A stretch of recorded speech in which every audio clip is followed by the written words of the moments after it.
right, perfect. Hey, welcome back to another episode of HBCU Wall Street Talks. I am your host, co-host, and co-founder of HBCU Wall Street, Jamerus Payton. Also on board, we have our co-host, Jahleil. What's going on, everyone? Jahleil here, host of HBCU 101, CEO and founder of Yard Talk 101. I'm happy to be here to talk a little bit of HBCUs, talk a little bit of investing, talking about how this money is being made out here. So I'm definitely really ready and excited for the conversation that we will have today. And then, of course, the man, the myth, the legend, we have Mr. Mark Monroe. We're very appreciative of him as today's guest. Just a man. Just a man. Just a man.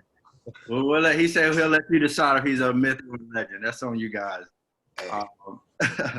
So look, Mark, basically HBCU Wall Street Talks, what we do, we bring in dope people to talk about dope.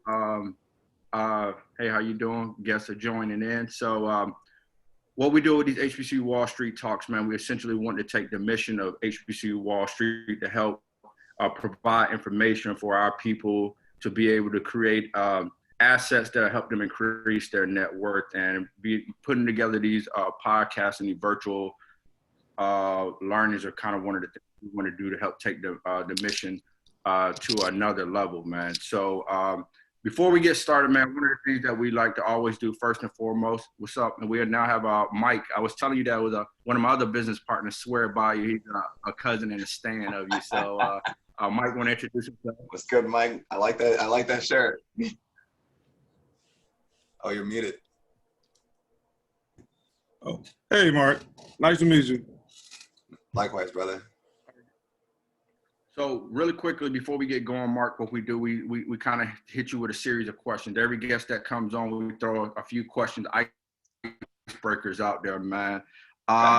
There's no right or wrong answer. It's just how you feeling at the time, right? So if you had a choice between $5,000 a month or for retirement, or $1 million lump sum, which one will you take?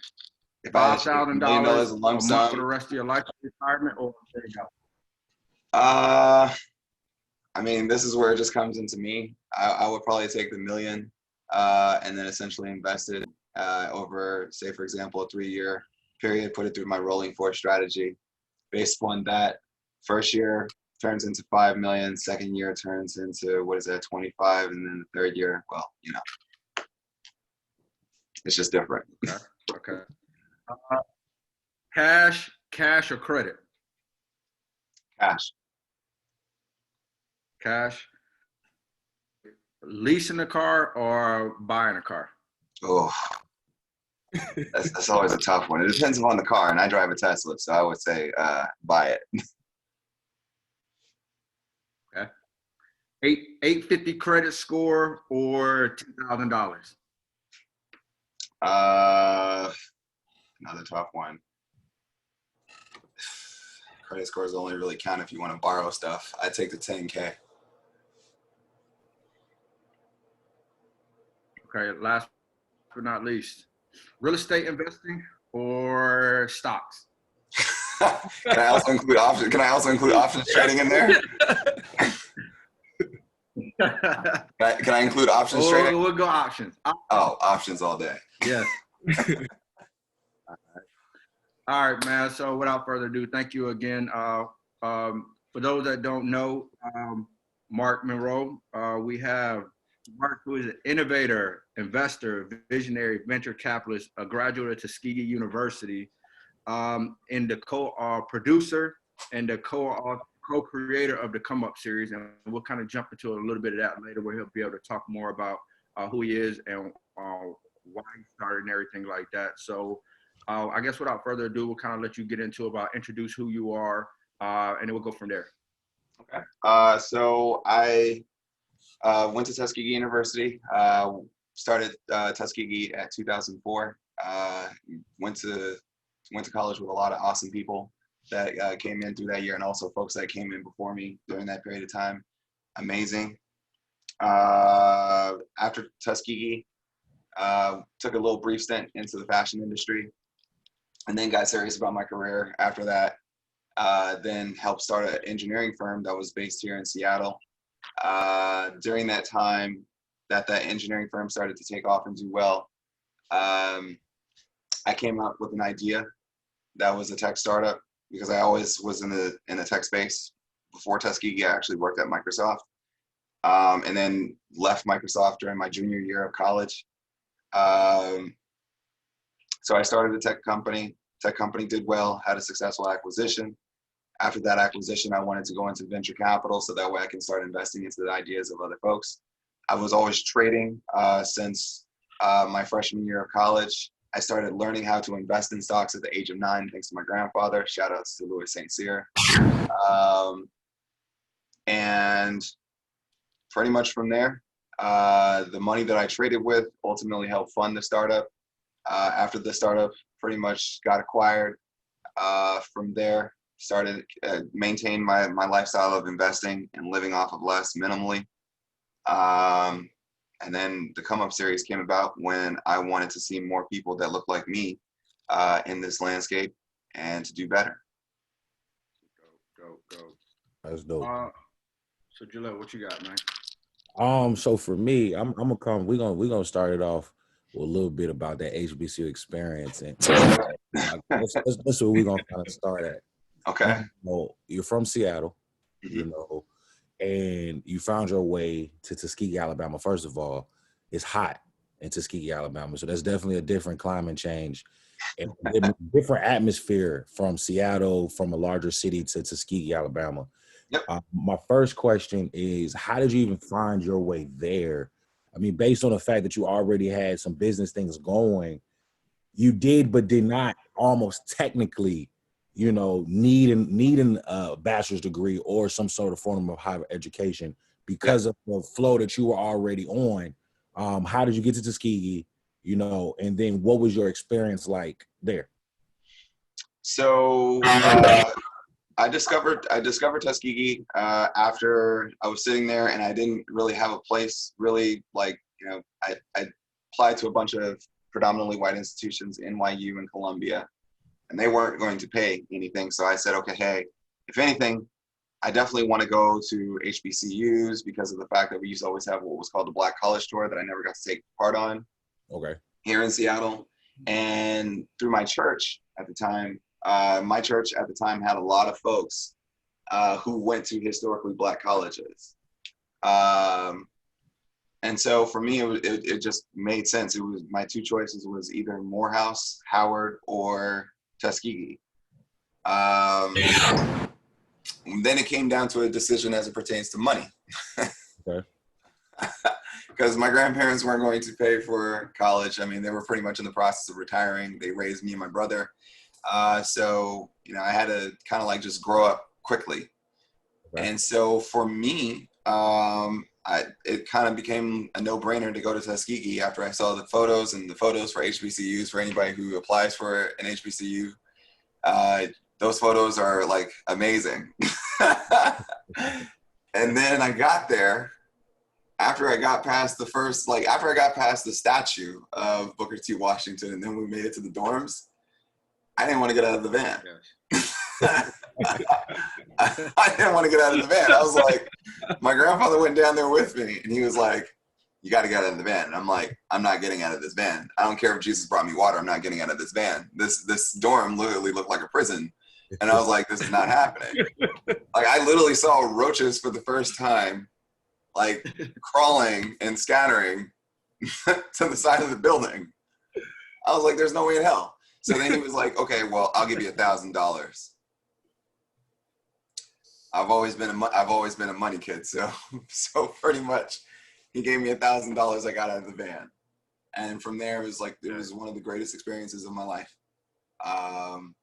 Just to see people who look like me coming from one of the fifth whitest, I think we're the fifth whitest city in the nation, which is Seattle. And going to where you see people who look exactly like you, but just come from different areas. I think one of the first people I met at Tuskegee was a young man from Zimbabwe, and then another person from Chicago, and then LA. And it was just so amazing. Of course, I hit the cultural shock because I was like, oh man, one, I'm in a small town. So the school is actually the city. Yeah. And then from there, it was just like, oh wow, there's all these people. And then of course it's like you see all these beautiful Black sisters when it's like you just see nothing but, I mean, no shade, but you just see nothing but white folks in Seattle. So that like completely like just like, all right, we're here. Right. From there, just to see like, just the camaraderie, the spirit, the support, of course, the emotional ups and downs, just the type of relationships that you build with people. I can point back to one time, because we couldn't have microwaves in our dorm room. So you had to go to the RA's office to use the microwave. Yeah. And I just remember just sitting there in the dorm office, and there was me and a bunch of other young Black men, and we were talking about wealth. Yeah. I never had that like growing up. So that, to me, that was, yeah. And that's what you'll get in HBCU. I think it's so funny because I think, those that attend HBCUs that are tuning in have had either some similar experience to what you had when you first arrived at school, or to the experience of what you had when, there was different people having just various conversations about excellence, and it all comes about what year you attended school. I didn't get to school until 2010. So a lot of stuff for me, was upgraded at some point and new buildings. Upgrades. But those that went to school in the 90s and in the early 2000s, I mean, they have a different experience. Now, you said your grandfather gave $1,000 to you when you got to school. First and foremost, before I continue to dive into that, I think that the relationship between your grandfather and yourself is one of amazing and is essential. It has been monumental to your growth. Yeah. Because he invested in you as early as 9. And then even when you got to college, he reinvested in you again. Yep. He knew that the education that you would get at Tuskegee, the experience that you would get would be rich, and it would be something different. And everyone doesn't always have like a father figure, grandfather figure, or someone. So I want to take my hats off to your grandfather for that. Now, this $1,000 that he gave you, what did you do with it? Well, I had to be smart with it because I was like, okay, because I thought that there was more coming. Mm-hmm. And little did I know the $1,000 that he actually like said, okay, hey, I'll give you $1,000 to get out of the van. He was already planning on giving that to me. Got you. So that was it. He told me, he was like, this is it. Like, figure it out. So for me, it went towards a little bit of food, some of the stuff that I needed to get for like my dorm room. Cause mind you, flying all the way down from Seattle to Alabama, I had to, go visit the local Walmart, which was in Montgomery, and to get those types of things. But yeah, that was pretty much practically it. It just paid for books and, for me to actually have like sheets on my bed and stuff like that. Well, I didn't know if you started investing and flipping, any of that, which wouldn't surprise me. But I was curious. I did with my first ever refund check from school. Because my freshman year, I was on student loans. I took out a private student loan, and I used that to pretty much start flipping my refund check from college. And you know what? Let's talk about that. Let's do it. So for those that are tuning in that didn't attend the HBCU or who are unfamiliar with what a refund check is, let me break it down for you. So a refund check is a check that comes to you after your school bills have been paid. If there's anything left over, it comes to you directly. Now, whether that is a loan, whether that was grants, what scholarships, whatever it is, after school's been paid. So for me, I'll give you a little bit of background. I attended Virginia State University, and I received refund checks from my sophomore year to graduation. And the process that we did was I applied for federal aid as if I was staying on campus. And then I just never applied for housing on campus, to where I was able to take the refund check that I would receive per semester to pay for my rent. Yep. And it's really interesting that that you said you took your refund check to invest, because while I was in school, my dad used to be, he used to tell me like, hey, you might want to use some of your refund, save a little bit of it. Right? Okay, cool. Now, how do you think a 19-year-old is going to react to someone saying that, hey, you're getting a refund check for $6,500, $7,000. You might want to save some of it. So, of course, I put some away for rent, but then I blew the rest of it. And it's interesting because I had a conversation with my sister the other day talking about, you know, saving now at 16 and really understanding how you can make your money work for yourself. And I wish that I would have had that guidance with my refund check. Cause I mean, that's free money essentially that you're getting, that I wish I would have been able to reinvest. So bringing it back to full circle, what made you want to reinvest some of your refund checks? And then what did you actually reinvest in, and how did that benefit you while you were in school? This is gonna be funny. So first refund check that I received was like about $2,000. And I took $1,500 and I put it in my E-Trade account. Now, early on, my grandfather taught me like the difference between cost and worth. They're two totally different things. Like one thing is just going to cost you something. The other one's going to actually give you value. Like you're going to actually give it some type of value. So he taught me that early on, like from like pretty much 10 and beyond. So going to college, it was just like, man, I'm broke right now, and I'm literally having to, like, you know, my money that I'm making from Microsoft is literally helping me pay for school, so I'm not really able to hold on to very much more. I did have some scholarship money that did come through, but then I was still short, so I was like, okay, student loans is going to be my next best thing. And I was like, I need to make money because I don't want to continue to rack up loans. So I took $1,500 and I put that into the market. Did a 2-week, this is back when I was playing short-term trades. So for anybody that knows me in the lineage of where I come from, this is where it all started. So this is becoming, I guess, Mark Monroe. So I took $1,500, traded it, and then like a few days later, that $1,500, I flipped that into $4,500 within a few days. Okay. But I got cocky, and then that $4,500 the very next week turned to zero or like $15, just like that. Okay. So then it's like, you know, now it's like life literally starts to like really sink in, because it's like, all right, well, how am I going to feed myself? How am I going to be able to take care of myself and all this other stuff? So now you're just like, you feel like a man without a country. And so for me now, it's just like, okay, I'm in survival mode. Right. For those that don't know me, you know, I came from the bottom where it's like, you know, my mother went to prison, and my brother and I were in foster care for quite a bit of time. So like going through a process of going without, you know, for me, it's like I kind of like understood that concept at a very, very young age. So then it's like my mind automatically went into survival mode, and it's like, all right, now it's just like, you got to survive over these next few weeks before these next couple of checks come through. And it just got so dire that I literally had to call someone at Microsoft and say, hey, I need a payroll advance. Because I'm not going to make it. I'm living on like oatmeal packs, and started off with peanut butter and jelly sandwiches. The bread ran out. Then I have peanut butter and jelly. The jelly ran out. Now I'm just on peanut butter. So it got really, really dire. And so for me, it was just like, okay, you know, be smart next time. And that's exactly what I did. What was the I guess the next smart move? Like, what was that? The next smart move look like for you? The next smart move came sometime around like in the same semester. I literally started just trading better. I said, okay, hey, you know, I'm trading. I understand the fundamental data. I understand how markets move. I just need to do better. Yeah.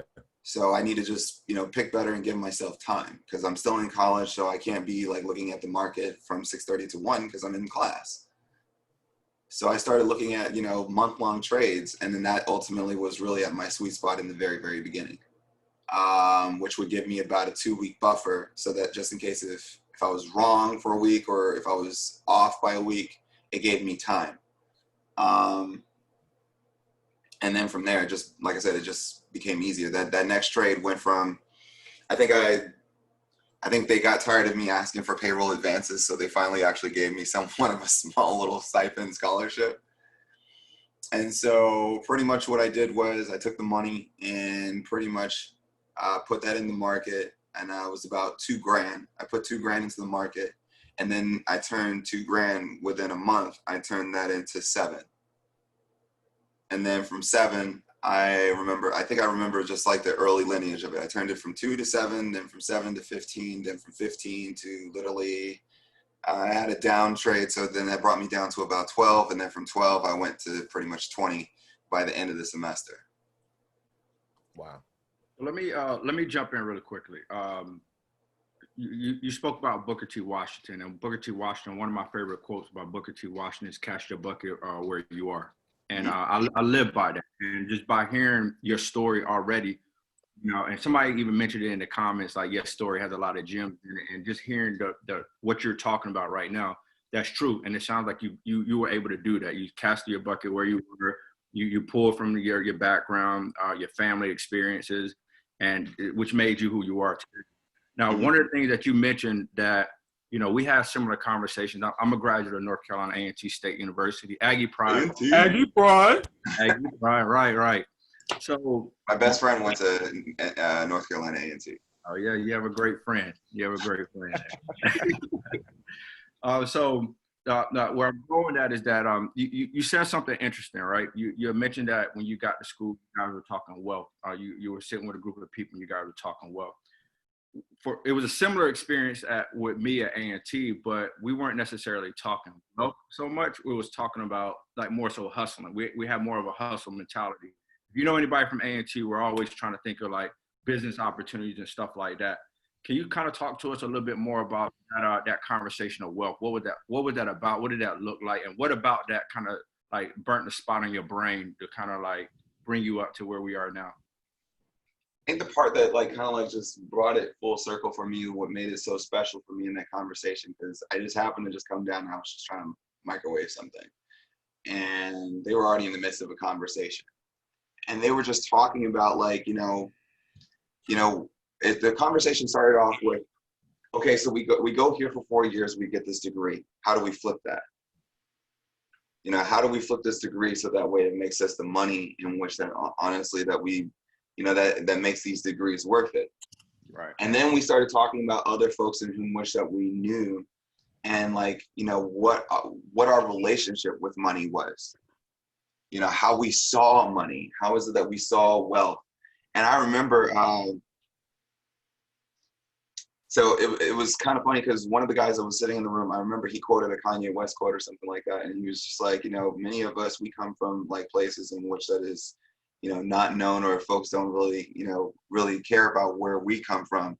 And then, we're splashed up on the TV about all these dreams and all these visions and all these images of, folks that are wealthy or rich that look like us, but essentially they're not ours.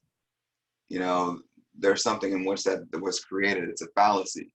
And so then we really started saying we really started asking ourselves the question of like, sincerely, like, what is wealth then? Like, what is that then? If it's not like the gold chains and the cars and all this other stuff, the big houses, like, what is wealth? Mm-hmm. And the reason why it was special for me was because of the fact that my mind like literally went back to feeling like that 9-year-old or that 10-year-old sitting in a room with a bunch of Black men that would meet up on every Saturday morning and talk about investments. And these men were building wealth. Like, they worked at companies, they had degrees, and they were literally being taught in a room by a man who worked on Wall Street who didn't look anything like them. And yet at the same token, he was helping each and every single one of them understand exactly like, this is how you build, this is how you invest, this is how you look at things. And for me, it's like, it just took my mind back of feeling like that 10-year-old kid, where it's like, at first it was like, mind you, it's like, because there's a lot that I didn't know because of the fact that, one, coming from Seattle, I didn't know what somebody from Chicago's life was like living on the South Side. I didn't know what, say, for example, somebody that was coming from, in Atlanta, Georgia, or somebody that was coming from the Bronx in New York, or somebody that was coming from, the South Side of even in California, like South Central California. Like, what is that? What is that life like? I come from Seattle. So just understanding exactly like, I thought that we had so much things that were different outside of essentially like the things in which that we lived through and that our eyes saw. We all wanted the same thing. We all wanted to be successful, and we all wanted wealth. So for me, it was like, that was just like, that conversation sticks out the biggest outside of like my first business course in college, that the only book that I ever read in college, like from front to back. Those were that stuck out to me big time. So let me ask you this. So, we talked about earlier when before the call started about the mission of HBCU Wall Street. When Torrence and I put this organization together, very similar to what you want to do, provide information to our people, because we obviously these discussions aren't being had in our household, even when you get in the corporate space, even in college, right? What was it? Why was this important for you Shut your to get bitch back? ass up, nigga. Okay. All right, that was pretty random, but we're gonna pray for that person, whatever. We're gonna keep the show moving. But my question is like, why was it important for you to, once you got this knowledge? Why did you feel like it was so important to give back or pay it forward? Like, when was it that moment for you that it really clicked? Like, yo, I have to do work for my people and put this knowledge out there. Why was that so important for you? After I had quote unquote made it, for me it was just, I remember going to a store. I was at Target, and I'll never forget this. And it's like, it kind of like just like shakes me every single time I like remind myself of it. There was a young Black family, and they were just shopping, just like everybody else does. And I was sitting there just like, just doing my thing. And, they had a daughter, and she was like, she ran up to her mom and she was like, mommy, there's this coloring, like, here are coloring books, I want to color. Like, and the thing is that her mom said, mommy and daddy don't have coloring book money right now. Like, I'm looking at this like, it's a coloring book.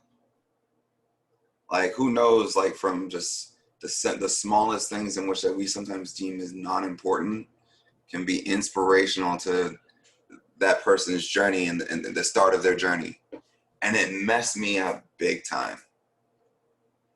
It messed me up big time because of the fact that, many of us in this life, especially as in the Black community, we're one paycheck away from the story being over. Yeah. And so for me, it was just like, I know that what I'm seeing is not right. And I know that there's something that I can do about it. Now it's just a matter of, am I going to do it? So what I did was, I was like, when they walked through the store, and she literally just dropped the books, and the child was just devastated. So I grabbed the books and pretty much, purchased the coloring books. And then I also left my phone number in there for the parents to say, hey, if you want to talk about, like, how is it that we could change the narrative or change the journey or the trajectory, call me or text me. My name is Mark Monroe. And it just, Good Samaritan, and then I just tagged it just a Good Samaritan. And just so that way I didn't look like, I didn't want to come off looking like a weirdo in the store, like, saying, okay, hey, I'm buying your daughter coloring books here. I'm a grown man in the store. So I literally gave it to the Target employee, and they went to go, give them the coloring books and stuff. They were my first ever folks that I ever advised. Yeah. That story keeps me so grounded because of where they are today. Just a simple fact of me just saying, okay, hey, I can make a difference. Yeah. Literally says that, okay, hey, that, you save one life, you save the world. Yeah. So for me, it's like, I just looked at it in the sense that I've been blessed with, a lot of things in my life. And it just only makes sense that, I'm required to give the very best that I can of me to the community and the culture in which that honestly, that I look like, also in which that counts on me. And yeah, that's where it all started for me. I don't think there's a fucking dry eye left in this. Yo, man, I'm like literally trying to hold it together because I was like, yo, man, I ain't gonna be crying again. Like they already cried on YouTube and that ain't happening again. So. No, but I swear to God, much respect, bro, because like, like not so much like that type of story, but that's true is the essence of why we started this, man, because, you get to, like, for me, like, really quickly, I graduated from A&T. I moved out to Dallas. I'm working. I'm an electrical engineer. I'm making $60,000. I'm making all this money, bro, and quote unquote making all this money, and I'm still broke, and then I'm making money, but I'm still kind of to your point. You're seeing a lot of people out here struggling, and we wanted to do something about it. Like we really wanted to do something about that, and like I mentioned something to you earlier, like.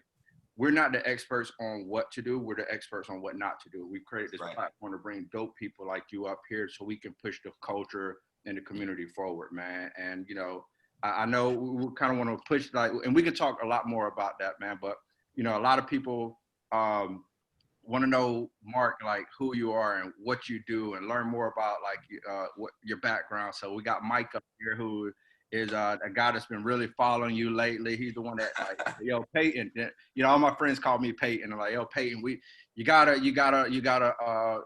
follow this guy, Mark, and my friend Alicia as well. Like, yo, you gotta follow this dude, Mark. He's like heaven God sent, bro. Really? And I'm a new cousin. I'm like a distant cousin right now. I'm gonna be at the cookout and the reunion soon, bro. But like Mike, we brought Mike up here to kind of talk about some of the things that he's learned and some questions that he had for you more related about today's topic and everything, man. So I got a question before you dive into it, because I know go right ahead. Busy. Mark, first and foremost, I just want to commend you on just the actions that you've taken.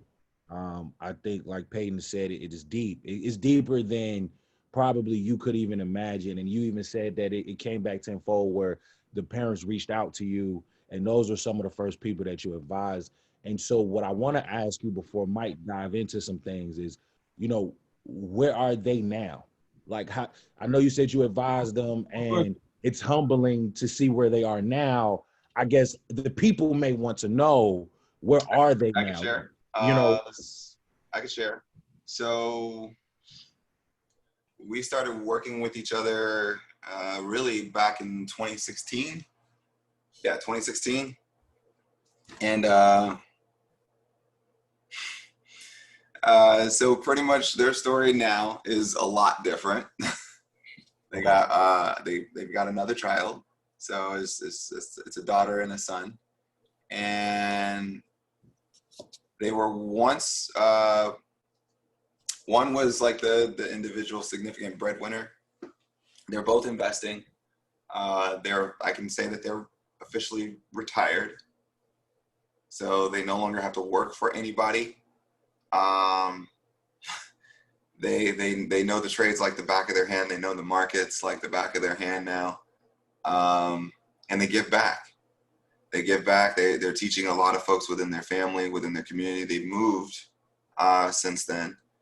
I think they moved down to, like Texas or something like that. And pretty much, just living and being free. And, they started off from, without going too much in great length of detail, they had a 401k that they started off with about, I'd like to say about 25K.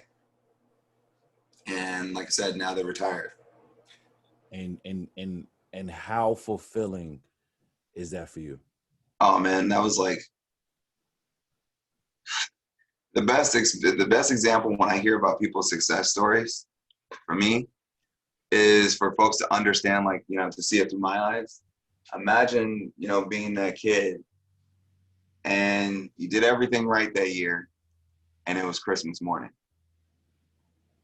Like waking up on Christmas morning. Like that's what it reminds me of. And so, you may not get everything that you wanted for that Christmas, but the anticipation and the excitement and the happiness that, hey, that it's Christmas morning, it's Christmas Day. That's what it's like for me. Got you. Mike, it's All all right, no, you fine. I've waited patiently. No, so Mark, I know you say don't say thank you, but I'm gonna say it anyway. Thank you. So I stumbled across your series, and I literally spent probably 2 weekends in my house catching up. So driving everybody crazy. Yeah, basically. So and then I got to the Rolling Fours, Okay. and that was the episodes that changed my life. And the reason it did, and I want to get into a question about that is, I've always been like a numbers guy. Always know numbers, work numbers, but my community knows nothing about stocks. It's something, for lack of a better way of putting it, rich white people do. So the question I want to get into is, as far as stock options, we'll start with stocks, because I didn't know what a stock option was until this year. Yep. As far as stocks go and the market go, can you please break down for our audience, a lot of audience being college kids, break that fear down for them, and basically just explain the market and how you look at the market. Oh man. How do I break down what the market is? The market is pretty much what we love and what we hate about capitalism. It's pretty much anybody who wants to make $1. I mean, thanks to Andrew Jackson, who started the New York Stock Exchange. Anybody who wanted to make $1, and by investing that money and turning it into something greater. I mean, that's literally what the stock market is. When you buy a stock, then you're buying into ownership of a specific company, aka a security.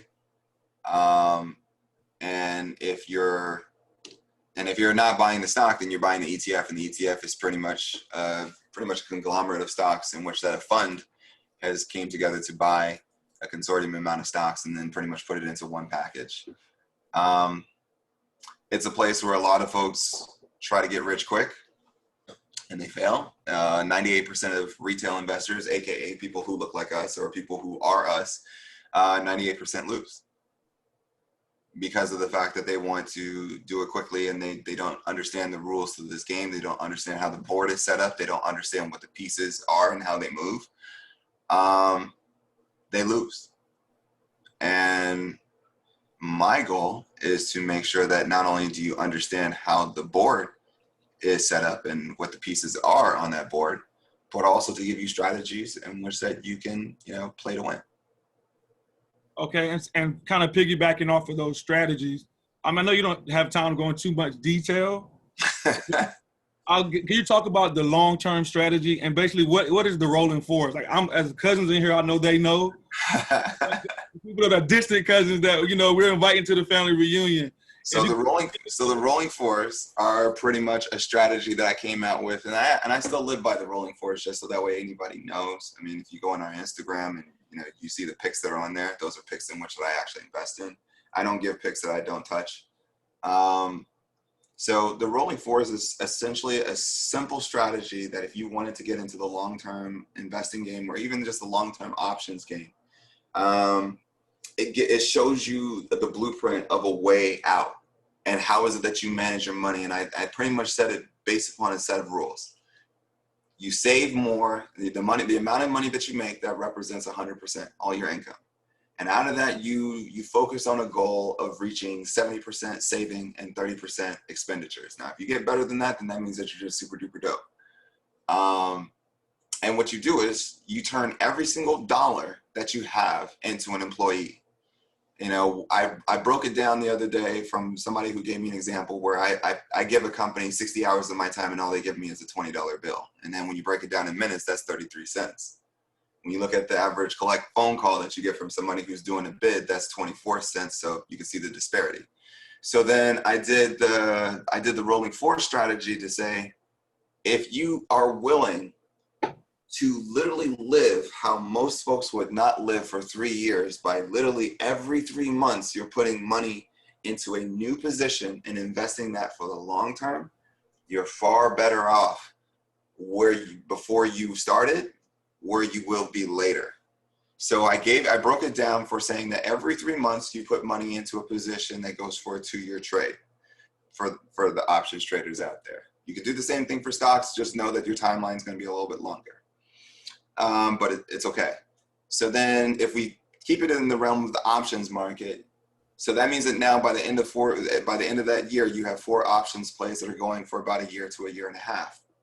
As they're staggered, they're expiring, and you keep doing the rolling fours for 2 solid years or 3 years, however you want to do it. That easily puts you in a higher position and a higher probability for being able to do what we like to call the walk away money. Where if you want to keep working, you can do that, but yet at the same token, just imagine like your graduation day, to put it into perspective for everybody. You know, the day before graduation, everybody tells you something. The day that you graduate, nobody can tell you anything. And that's the way that I put it in the form of, say, for example, the rolling fours. The rolling fours is literally a lifestyle in which that I adopted, and it's something that I still live by. And it's just something that I pass on to everybody else. So I'm living proof that the rolling four strategy works. All right, so and just to kind of like to wrap it up a little bit, I know you touched on that moment, you know, when you saw about the coloring book, but I also wanted to touch on, because you've been doing it for a while, you've been super uber successful. What was your moment or that motivation that made you finally say, okay, I'm gonna go out here and teach people how to fish? Oh man, I think the biggest moment was when I realized that I could do it. And I was like, you know, it's not that hard. And I was just like, the biggest moment for me was I started off amongst the folks around me, because the folks around you are always the hardest to ultimately say, okay, hey, you know, learn from me and, you know, what I'm doing. Like mostly everybody's just like, you know, because they know you for so long. It's just so hard to like, you know, really remove the imagery of what they have. But then that's when I created my first ever burner account. And for anybody that knows me on the Come Up series, I create burner accounts. So when I try to come to you and talk to you about like, you know, lacing you with game and knowledge, and then when you tell me, you give me an excuse why you can't do something, I set up a burner account. And when I set up that burner account, I'm going to literally do what you say that you wanted to do, and something in which that would have ultimately benefited you. And then I come back, say, for example, 6 months to a year later and say, okay, hey, you know, did you ever get that thing going? No. Okay. Well, if you had gotten started, here's what it would have produced. Yeah. Hey, it sounds like one of Nipsey. I'm a huge Nipsey fan. It's one of his songs. Nipsey said, knowing they needed some proof, I went and got the millions. So it's kind of one of those type of, and it's true, man. I have those, like, it's so true what you just said. Like, people know you from so long, like, oh, that's Jamerus from the day, or Marky from the day, or, you know, like, yeah. So you got to really show and prove. So I have 2 questions. Mike, I'm sorry to kind of. Oh, go ahead.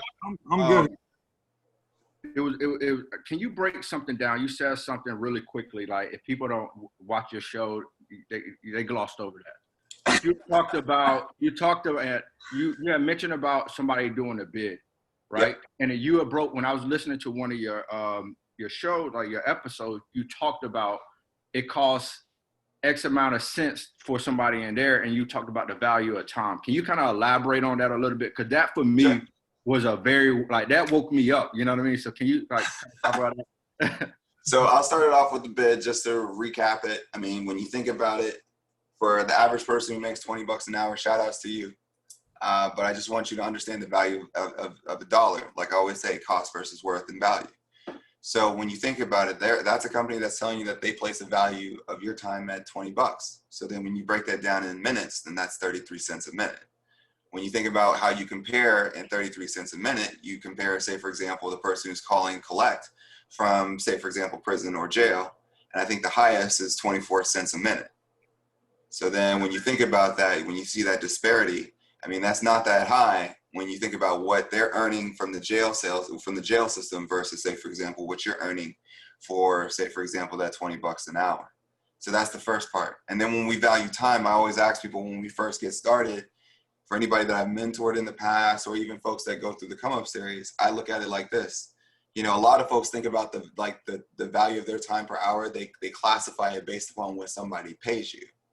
but your brain is way more powerful than that. I mean, think about it. We're all living proof that we went to historically Black colleges of folks in whom which that built these institutions from their own hands and from their own minds.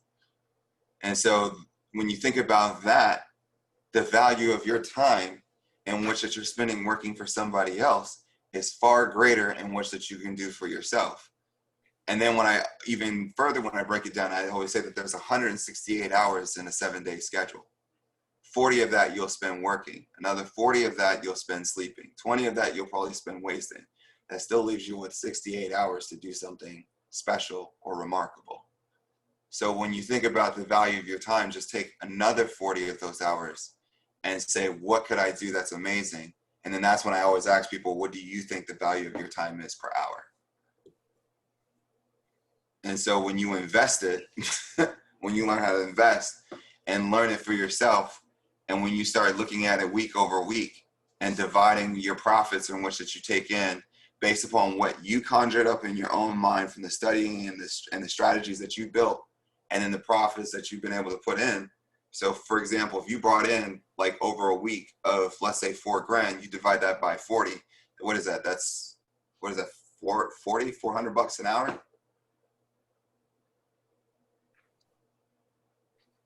So it's like, that's why I said the value of your time per hour, it's not that hard.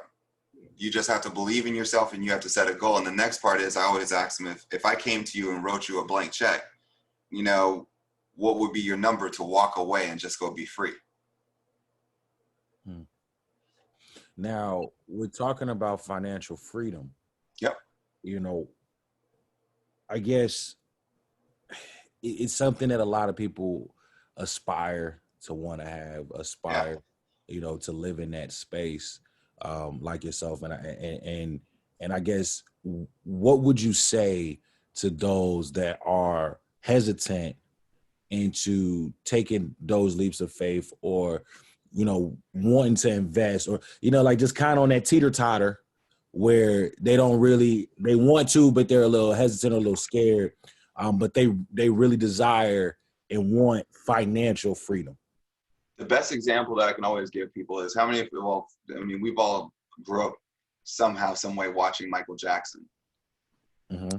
And I guess the best example that I can give everybody is go back and watch Michael Jackson's Smooth Criminal, where he did that lean. Yeah. None of us can probably do that lean, but here's the reason why I say it's powerful. Whenever you get the chance, and many of you guys are off video, so that way you don't have to embarrass yourselves or anything like that. But when you get the chance, just try to do the Michael Jackson lean. Just try to lean forward as far as you can. And the weird part about it is 9 times out of 10, you're going to fall. But 9 times out of 10 also, something's going to break your fall. Spoiler alert, the thing that breaks your fall is the first step, which is always the hardest. So it's really just in the sense of just having that, that faith and belief in yourself, and saying, I always tell people, if you want to walk on water, you got to get off the boat. Yeah. So let me ask you this: stock options.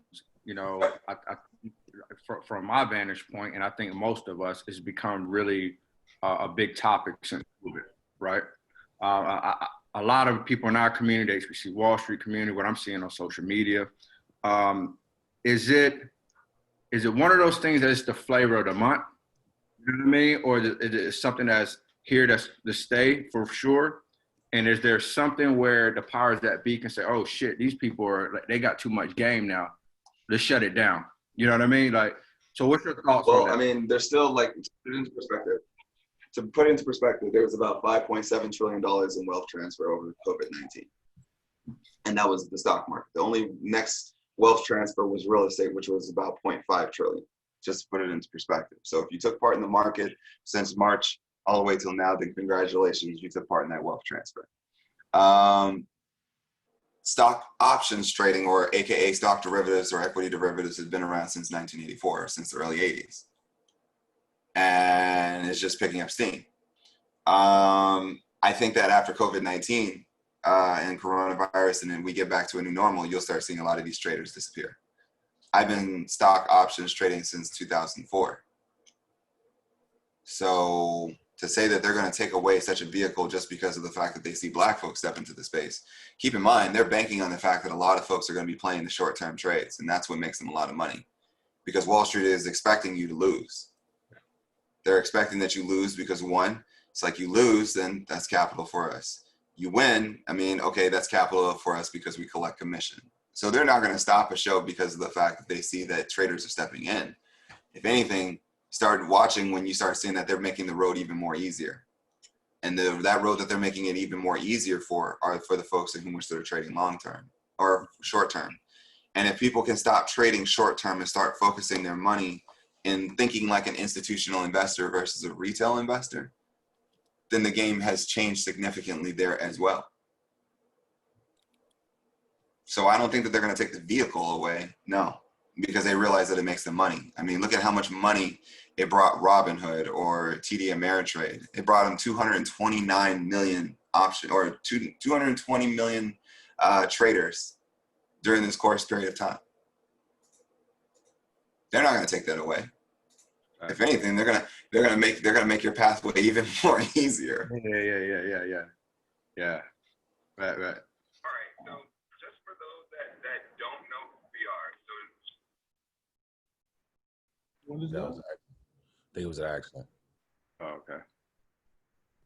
Cool. All But right, so Mark, I know we got a hard stop at 4:00, so I got a little bit of time. I mean, I love this conversation. Thank you so much, bro. I love like just you detailing like how you started, your experience to the one of the biggest moments is your story, that really like the touching point that really opened up your eyes to the importance of what you're doing, and just kind of breaking it down. I do want to, Jahleil, Mike, you guys, Torrence, do you have any questions before we open it up? Because I want to give people that blessed us with their time to come up here, if they have any questions as well. I want to try to answer some of the questions in the comments before we get going. I do have one question. I just have one quick question for Mark.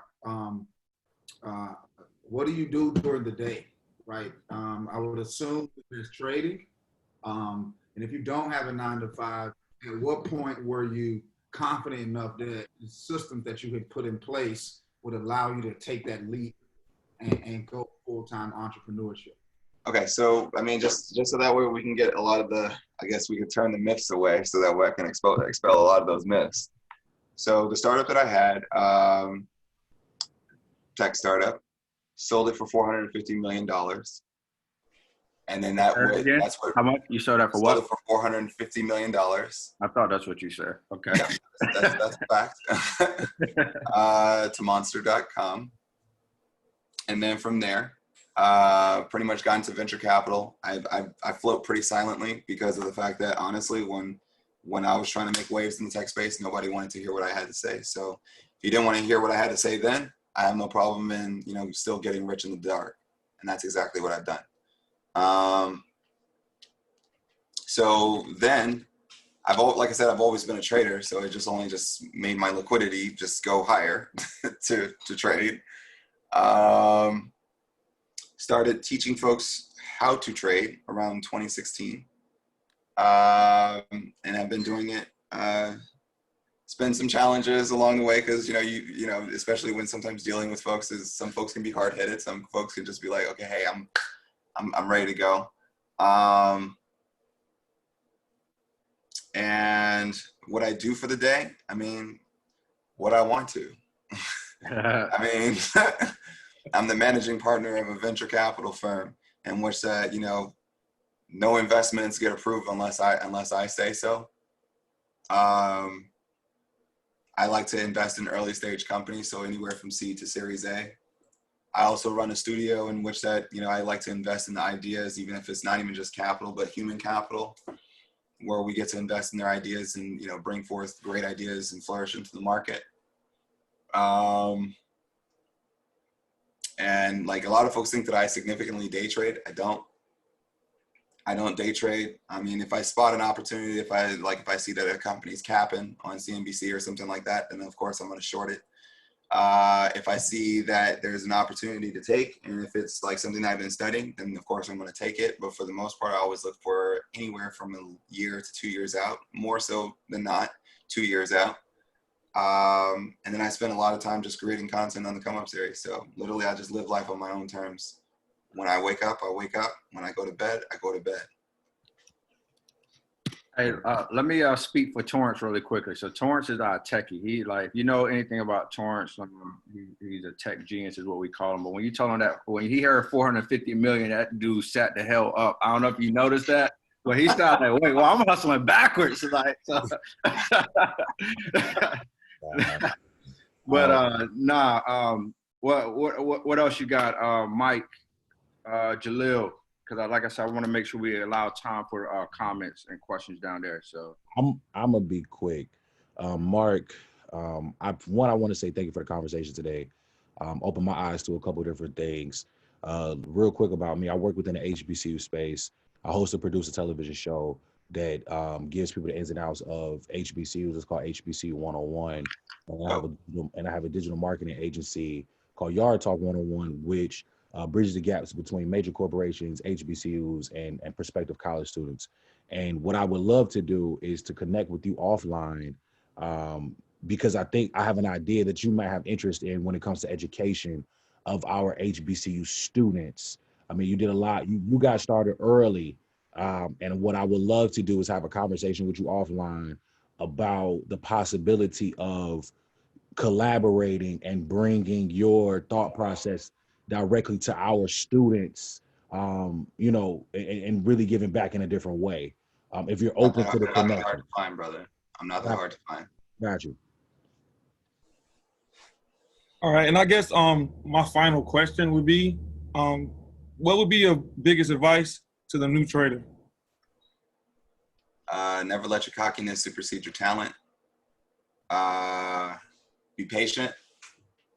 Stay away from ignorance because ignorance is catchy.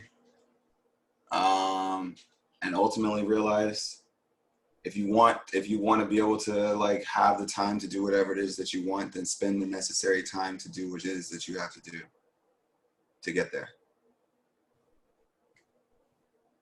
So we're gonna open it up in the comments. Any questions? Let's go. We got about 5 minutes or so of questions.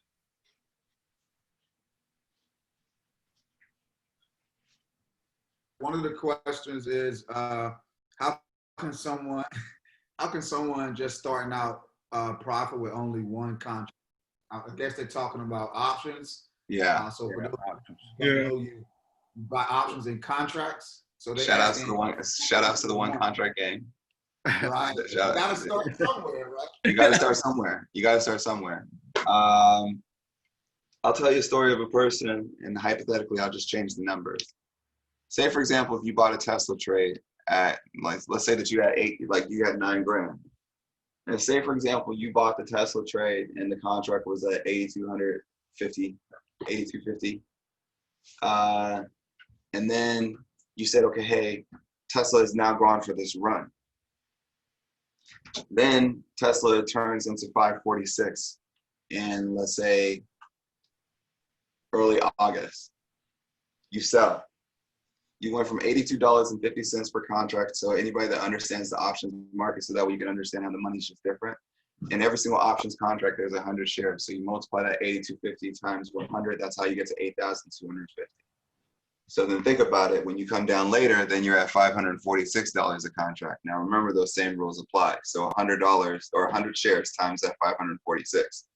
One contract just banked you a value of about $54,000. You subtract the 8,250, and then you'll understand that the money's different. It doesn't matter if it's just one contract. There's water. drink the water. So, Yeah, I know. you just change somebody's life in like 30 seconds. So you just have to go back and watch the recorded version. All right, so really quickly, jumping into the next couple of questions. Somebody asked, where would this be available? After this, you can go to hbcwallstreet.com. We're going to chop this up a little bit, and we'll drop it in the community. So if you haven't done so, hbcwallstreet.com, and then make sure you sign up and join our community. Our next question is, talk about profit returns in dollars when buying near the money versus buying out of the money. And essentially, it's still profit. I mean, essentially, it depends upon the timeline of the position. I mean, when you play in the money, then you're taking less risk. When you're playing out of money, you're playing on more risk. I mean, a lot of folks, they understand what my formula looks like. I don't hide it. And also, I think Coach Head is also in this chat, so she also helped document it for me. Let's see. Both strategies are profitable. It just depends upon the timeline. If you give yourself more time, then your profitability can significantly increase. Versus if you don't have that much time, then essentially your path to profitability and the rate of the profitability isn't that high. It's okay, you're still profitable, and that's one of the number one rules in stock trading or investing. You know, always be profitable, always take profit. So another question, and one that I've often struggled with myself, right? And even building HBC Wall Street and all the different startups and being in the investing space. At what point should you decide to invest more in your job's 401k or your own brokerage account? So at that point, it like I said, it depends on how you want your money to move. I mean, most 401ks, you can kind of see what their year-over-year percentage returns are. You can see how they perform. If you don't like the performance and if you think they can do better, and if you have to put in the necessary time, I mean, really, you don't even have to put in the necessary time. All you have to do is just pick solid companies, pick dope companies. Most of these folks, they'll put you in packages in which that is just like, it's their package.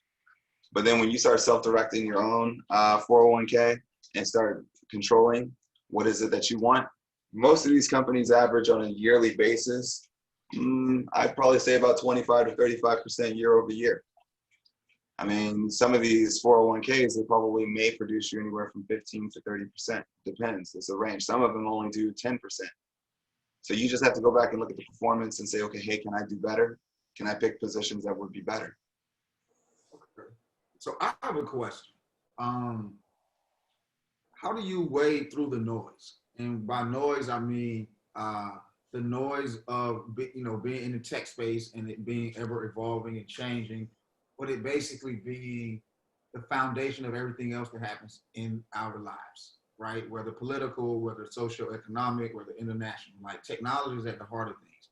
So how do you wade through keeping a clear head and sticking to your strategies and knowing when to pull the trigger on good investments and not getting stuck to what society is kind of pushing to the top? I look at what the data says. You know, political and all that other stuff, that's opinion. That's an opinion of ideals and everything else, and people can debate that for all that they want. That's fine. I like to make money, and I want my money to come back to me like my children will one day.